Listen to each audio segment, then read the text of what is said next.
Olá pessoal, tudo bem com vocês? Então hoje nós vamos estudar um pouquinho sobre os quadriláteros notáveis e as propriedades dos paralelogramos. Então nós estamos vendo o conteúdo lá da página 128 à página 130 e da 132 e 133. Os exercícios que vocês precisam fazer ao final da aula são do 1 ao 5 lá da página 133. Então, começamos com os quadriláteros notáveis. O primeiro é o paralelogramo. Então, qual é a característica de um paralelogramo? Ele possui dois pares de lados paralelos.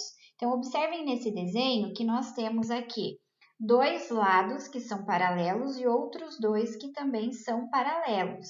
Então, a definição geral de paralelogramo é essa. Aqui eu vou ressaltar com vocês uma questão bem importante que paralelogramo não tem apenas esse formato, tá, gente? O paralelogramo normalmente nos aparece dessa maneira, mas a definição de paralelogramo é essa, ele precisa ter dois pares de lados paralelos. Então, acontecendo isso, vai ser um paralelogramo, tá? Embora, normalmente, essa é a imagem que nos aparece de paralelogramos, mas grave, não necessariamente sempre terá esse formato. Tem que ter dois pares de lados paralelos.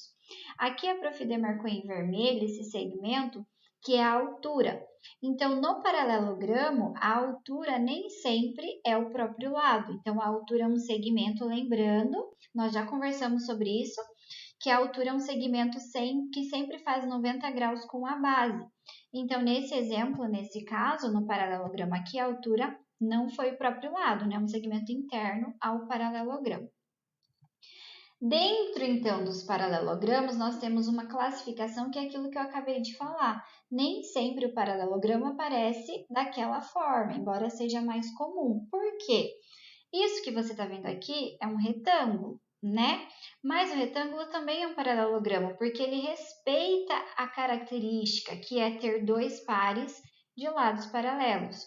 O quadrado também é um paralelogramo, porque ele também tem dois pares de lados paralelos. E o losango, pela mesma situação, ele também tem dois pares de lados paralelos. Então, um retângulo, um quadrado, um losango também podem ser classificados como paralelogramos, tá? Outro quadrilátero que nós temos são os trapézios. Então, o que vem a ser um trapézio? São os quadriláteros que possuem apenas um par de lados opostos paralelos. Então, nos trapézios, eu não posso ter dois pares como nos paralelogramos. Eu tenho que ter apenas um par de lados opostos paralelos. Novamente, aqui nos trapézios, algumas vezes a altura também vai ser um segmento que não é o próprio lado. Então, como está aqui de vermelho, em vermelho, essa é a altura, um segmento interno à figura, tá? Lembrando que tem que fazer 90 graus. Dentro dos trapézios, nós também temos uma classificação quanto a algumas características de cada trapézio. Quando acontece de todos os lados serem diferentes, nós chamamos esse trapézio de escaleno. Aqui a gente pode associar lá com o triângulo, é a mesma ideia, ter todos os lados diferentes. O trapézio isósceles também remete à ideia lá do triângulo, é quando você tem dois lados congruentes. Então, no trapézio isósceles, nós temos esses dois lados iguais, né, congruentes. E o trapézio retângulo também a gente pode associar lá com o triângulo. É quando você tem ângulo de 90 graus. Então, olhem o desenho desse trapézio. Ele tem dois ângulos de 90 graus. Aqui nós também temos um conceito bem importante, que é em relação ao desenho do nosso trapézio e aos nomes. Então, aqui nós temos que os lados paralelos, eles se chamam base.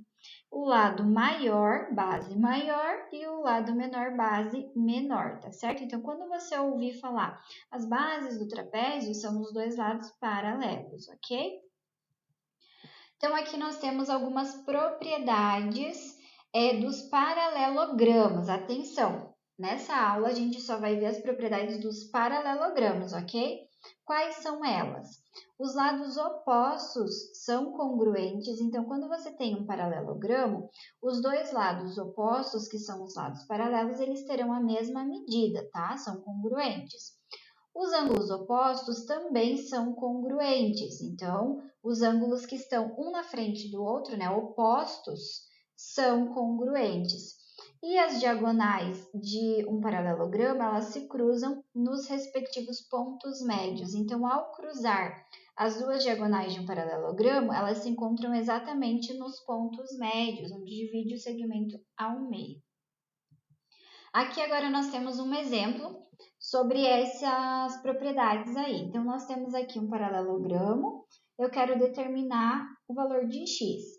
Então, observem que nesse paralelogramo só foi dado a medida de dois ângulos, né? Os dois ângulos opostos, olhem aqui a propriedade. O ângulo B e o ângulo D são ângulos opostos. B e D são opostos. Então, a gente tem que usar a relação que ângulos opostos em um paralelogramo são congruentes. Então, a gente pode afirmar que 7x menos 38 é igual a 4x mais 7. Resolvendo essa equação, passando o termo que tem x para um lado, o termo que é só numérico para o outro, juntando tudo que dá, fazendo a divisão, o que está multiplicando passa para o outro lado dividindo, nós chegamos então que o x é igual a 15 graus. Então, essa foi a nossa aula de hoje. Ao final, façam os exercícios. Qualquer dúvida, entrem no chat ou na nossa aula lá no Zoom, para a gente sanar tudo, para que vocês não carreguem essas dúvidas ao longo do caminho e fique tudo redondinho, tudo bem certo, ok? Então, nos vemos na próxima aula. Um beijão para vocês. Até